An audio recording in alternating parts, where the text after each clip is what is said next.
आज एक बहुत ही मजेदार टॉपिक है। हम कोई पोस्ट डिस्कस नहीं करेंगे, हम डिस्कस करेंगे T20 वर्ल्ड कप। 24 और अगर आपको नहीं पता तो बताता हूँ कि T20 world cup next month India और श्रीलंका को होस्ट कर रहे हैं। अब वो T20 वर्ल्ड कप कम ड्रामा कप ज्यादा बन गया है और ड्रामा कर रहे हैं हमारे फेवरेट नागिन पड़ोसी बांग्लादेश।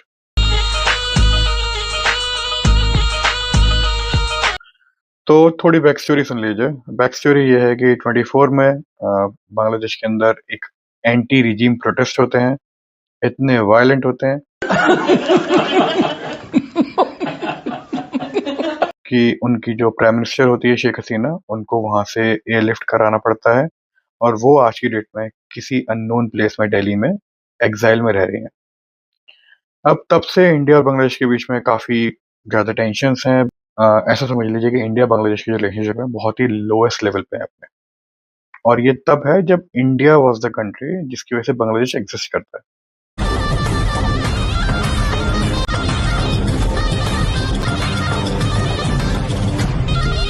1971 में अगर एक इंडियन आर्मी नहीं आती तो अब पाकिस्तान ही होता वो।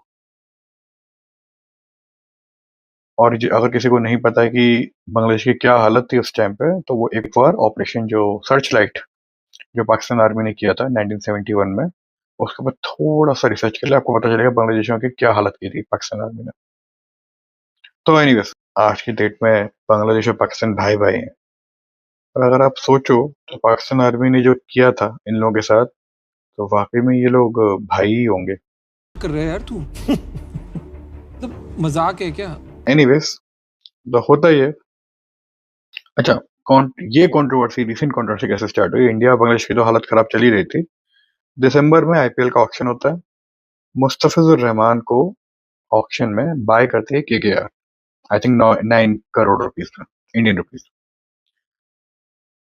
जिस दिन ये होता है उसके 2 दिन बाद या 3 दिन बाद दीपू चंद्र दास, एक हिंदू फैक्ट्री वर्कर था बांग्लादेश का, जिसकी मॉब लिंचिंग होती है और बहुत ही वायलेंट मॉब लिंचिंग होती है। दीपू चंद्र दास की जो मॉब लिंचिंग होती है उसके पीछे रीजन दिया जाता है कि उसने ब्लास्फेमी की थी। ब्लास्फेमी का मीनिंग होता है किसी धर्म का अपमान करना। तो ये होता है और उन जो भीड़ होती है वो सिर्फ मारने से भी नहीं थकती, वो उस बेचारे की लाइफलेस बॉडी को एक पेड़ पे टांग के आग लगा देते हैं और उसके वीडियो वायरल हो जाते हैं इंडिया के अंदर, बाकी कंट्रीज के अंदर भी।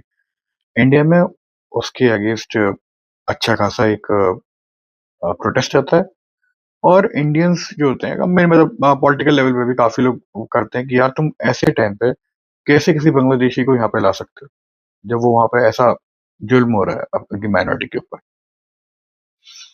तो बीसीसीआई पे प्रेशर आता है। बीसीसीआई केकेआर को बोलते हैं कि भाई आप इसको रिलीज कर दो। केकेआर एक प्रेस रिलीज देता है और उसको मुस्तफिजुर रहमान को रिलीज कर देता है।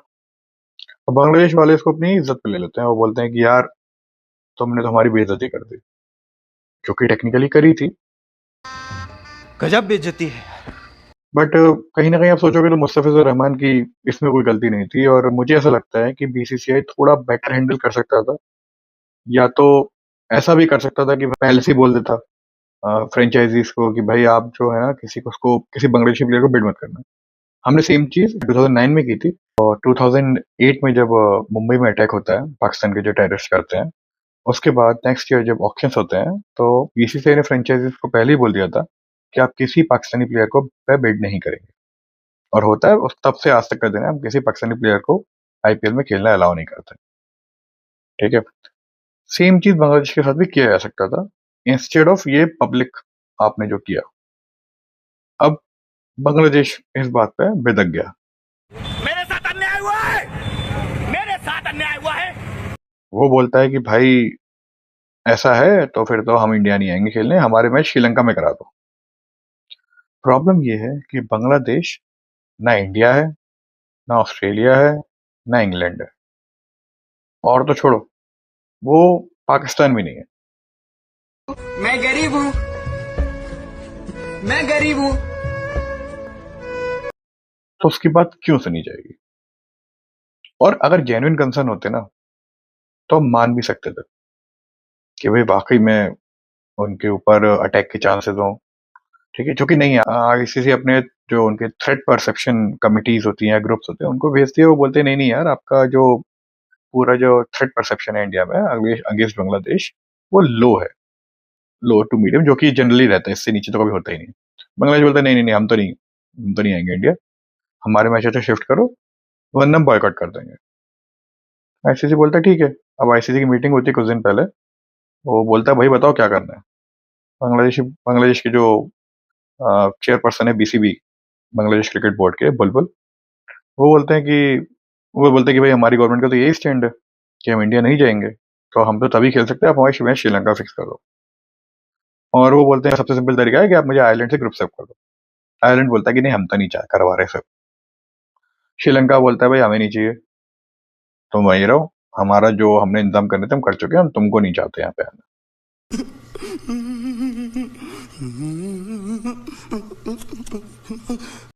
आईसीसी बोलता है एक काम करो, बोर्ड मेंबर्स हैं सारे, एक वोटिंग करवा लेते हैं, जो होगा देखा जाएगा।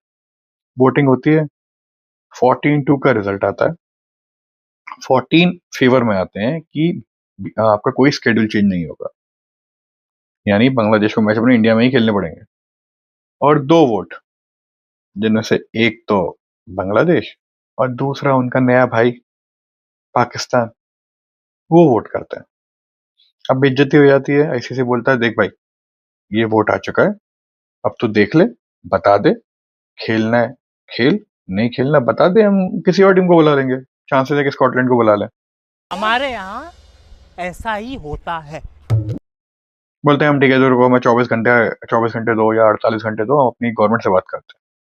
वो आप समझ लो गवर्नमेंट तो नहीं कुछ कर सकती ना, पॉलिटिकल है पूरा पूरा।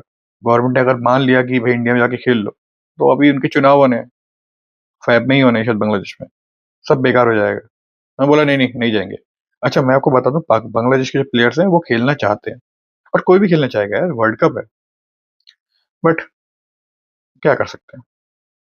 अब उनको पीछे पाकिस्तान उंगली लगा रहा है। अब पाकिस्तान की मीडिया अपनी मीडिया के थ्रू बुलवा रहा है कि पाकिस्तान भी बॉयकॉट कर देगा। मैं नहीं मानता। कर लो यार, किसने रोका है तुमको? तुम्हारी अगर दम है तो कर लो। देखो मैं आपको एक फैक्ट बता रहा हूँ, पाकिस्तान की कोई औकात नहीं है क्रिकेट में। उसके सिर्फ एक ही औकात है कि उसका मैच जब इंडिया से होता है ना, तो पब्लिक देखती है। और पब्लिक कौन देखती है? हमारी बेवकूफ इंडिया की पब्लिक। तो जिस दिन हम लोग थोड़ी बुद्धि लगा के पाकिस्तान इंडिया मैच को देखना बंद कर देंगे ना, आप मानिए पाकिस्तान की हैसियत खत्म हो जाएगी क्रिकेट के अंदर। नंगा नहाएगा क्या, अपने छोड़ेगा क्या? बट देखो वो कब होता है। बट मैं एक बात आपसे बोलना चाहूंगा कि यार देखो, एक बात जो मैं थोड़ा कायल हुआ बीसीबी का, वो ये कि भाई उसने स्टैंड लिया, उस पर टिका हुआ है। क्या बात कर रहे हैं? अगर आप अपने बीसीसीआई का सोचिए, पहलगाम जैसा हादसा होता है, पाकिस्तान के टेररिस्ट हमारे कितने लोगों को मार देते हैं, लेकिन हम फिर भी एशिया कप में जाके मैच खेलते हैं, और खाली हीरोगिरी क्या करते हैं कि हम ना हाथ नहीं मिलाएंगे। हम गधे। अबे यार तुम पे शर्म है, तुम बॉयकॉट कर देते, एशिया कप खत्म हो जाता वहीं की वहीं। बट ठीक है, अब हमारे यहाँ है यार अमन की तमाशा वाले लोग, क्योंकि मैंने देखा है जगह जगह कमेंट्स आते हैं कि यार कोई नहीं, हमें तो दुश्मनी छोड़ के दोस्ती, अबे नहीं करनी दोस्ती पाकिस्तान के साथ, वो दोस्त बनने लायक नहीं है। उसका जन्म ही इस बात पे हुआ है कि आप और वो दोस्त नहीं हो सकते। बाकी चलो छोड़ो, इतना पॉलिटिक्स पे बात नहीं करनी चाहिए।